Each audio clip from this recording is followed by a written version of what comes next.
জীবনে বারবার বিপদ আসলে তিনজন নবীর তিনটি দোয়া পড়ুন, আল্লাহ তাআলা সকল বিপদ দূর করে দিবেন। আমরা অনেক সময় কঠিন বিপদে পড়ে যাই, এজন্যই আল্লাহ তাআলা নবীরা যে দোয়াগুলো করেছিলেন বিপদে পড়ে, সেই দোয়াগুলো আল্লাহ তাআলা কোট করে দিয়েছেন। এই দোয়ার আমল যদি আমরাও করতে পারি, আল্লাহ তাআলা আমাদেরকেও সকল বিপদ থেকে হেফাজত করবেন। এক নাম্বার, হযরত ইব্রাহিম আলাইহিস সালাম একটি দোয়া পড়েছিলেন। যখন নমরুদ তাকে আগুনে নিক্ষেপ করেছিল, ইব্রাহিম আলাইহিস সালাম তখন আল্লাহর কাছে একটি দোয়া করেছিলেন। এই দোয়াটা আল্লাহ তাআলা পবিত্র কোরআনুল কারীমের ভিতরে আয়াত হিসেবে নাজিল করে দিয়েছেন। পবিত্র কোরআনুল কারীমের সূরা আলে ইমরানের 173 নম্বর আয়াত হচ্ছে এটি। 4 নম্বর পারার 11 নম্বর পৃষ্ঠার 15 নম্বর লাইন, সূরা আলে ইমরানের 173 নম্বর আয়াত। হাসবুনাল্লাহু ওয়া নি'মাল ওয়াকিল, হাসবুনাল্লাহু ওয়া নি'মাল ওয়াকিল, হাসবুনাল্লাহু ওয়া নি'মাল ওয়াকিল। এই দোয়াটা আপনি পড়বেন। এর অর্থ হচ্ছে আমার আল্লাহ আমার জন্য যথেষ্ট। ইব্রাহিম আলাইহিস সালাম এই কঠিন বিপদে পড়েছিলেন যে যত বড়ই আগুন হোক না কেন, আমার রব আমার জন্য যথেষ্ট। আল্লাহ তাআলা ইব্রাহিম আলাইহিস সালামকে এই আগুন থেকে হেফাজত করেছিলেন। আল্লাহ তাআলা সরাসরি আগুনকে অর্ডার করেছিলেন, কুলনা ইয়া নারু কুনি বারদাও ওয়া সালামান আলা ইব্রাহিম, হে আগুন আমার ইব্রাহিমের জন্য শীতলময় ঠান্ডা হয়ে যাও। সুতরাং এক নম্বর এই দোয়াটা পড়বেন, সূরা আলে ইমরানের 173 নম্বর আয়াত, হাসবুনাল্লাহু ওয়া নি'মাল ওয়াকিল। নাম্বার 2, দ্বিতীয় নাম্বার, হযরত ইউনূস আলাইহিস সালাম যে দোয়াটি পড়েছিলেন, এটা পবিত্র কোরআনুল কারীমের ভিতরে রয়েছে।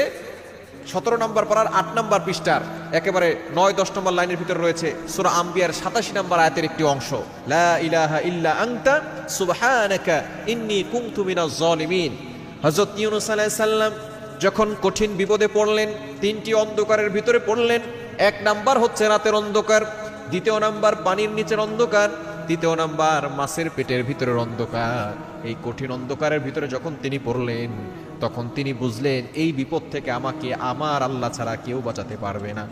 তিনি সাথে সাথে বলা শুরু করলেন, লা ইলাহা ইল্লা আনতা সুবহানাকা ইন্নী কুনতু মিনাজ জালিমিন। আল্লাহ পাক রব্বুল আলামিন পরের আয়াতে বলে দিয়েছেন, ফাস্তাজাবনা লাহু ওয়া নাজ্জাইনাহু মিনাল গাম্মি ওয়া কাযালিকা নুনজিল মুমিনিন।